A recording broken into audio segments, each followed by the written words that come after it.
Մարտունի համայնքի Լիճք գյուղում ոռոգման նոր համակարգ է կառուցվում։ Շինարարությունն ընդգրկում է գյուղի A2 թաղամասի 9-րդ և A5 թաղամասի 4-րդ փողոցները։ Տասնյակ տարիներ այս թաղամասերի բնակիչները ոռոգումն իրականացրել են մեծ դժվարությամբ գրունտային առումներով։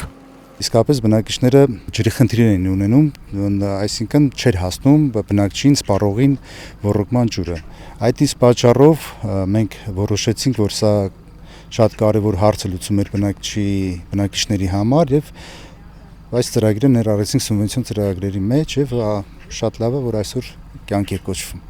Պայմանական 10 լիտր վարկյան ջրված թողման պայմաններում տեղ էր հասնում 5-ից 6 լիտրը, ոռոգումն էլ ժամեր եւ նույնիսկ օրեր էր տևում, պատմում են գյուղացիները։ Մինչև տարեվերջ 9-րդ փողոցում ոռոգման ցանցի աշխատանքները կավարտվեն, եթե եղանակը բարեհաճ գտնվի, նաեւ 4-րդ փողոցում կսկսվի շինարարությունը։ Ջուրը ժամանակին լինում էր, պրոստո չէր հասնում, առուչ ունեինք նորմալ։ Մենք մեր ուժերով մաքրում էինք, մի կերպ ջերում էինք մեր բոստանները, ասեմ այսպես։ Բոլոր տեսակի խնդիրներից ազատված կնենք ջրի հետ կապված։ Ջրանցումները թողած է, ամեն ինչ նորմալ դրել են։ Միայն 100 մետրն է, որ LR4 է, երկաթբետոնյա LR4 է, մնացածը 530 մմ-անոց կիսախողովակներ են լինելու։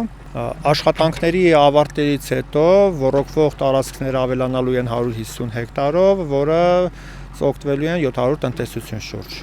Երկու թաղամասի ոռոգման ցանցերի կառուցման ծրագրի արժեքը շուրջ 38 միլիոն դրամ է, որի 75%-ը հատկացրել է կառավարությունը, 25%-ը համայնքը։ Լիճք գյուղում սուբվենցիոն ծրագրով նաև արտաքին լուսավորության ցանց է կառուցվում, կլուսավորվի 11 փողոց։ Ծրագրի ընդհանուր արժեքը կազմում է 38 միլիոն դրամ, որից 60%-ը ֆինանսավորվում է կառավարության կողմից, 40%-ը համայնքի կողմից է ֆինանսավորվելու։ Ամբողջությամբ նոր է կառուցվելու, մենք բնակավայրերում անցած տարիներին ուրիշ փողոցներում իրականացրել ենք, բայց կոնկրետ այս 11 փողոցը, որ իրականացվելու է, առաջի անգամ արվելու, նախկինում չենք ունեցել լուսավորության ցանց։ 5100 գծամետր ընդհանուր երկարությամբ ցանցը կազմված է LED լուսատուներով աշխատող 180 հենասյունից։ Շինարարությունը սկսվել էր 2025-ի օգոստոսին, ավարտը նախատեսված է մինչև տարեվերջ։ Անահիտ Կարեյան, Քյավառ հեռուստաընկերություն, Գեղամա օր։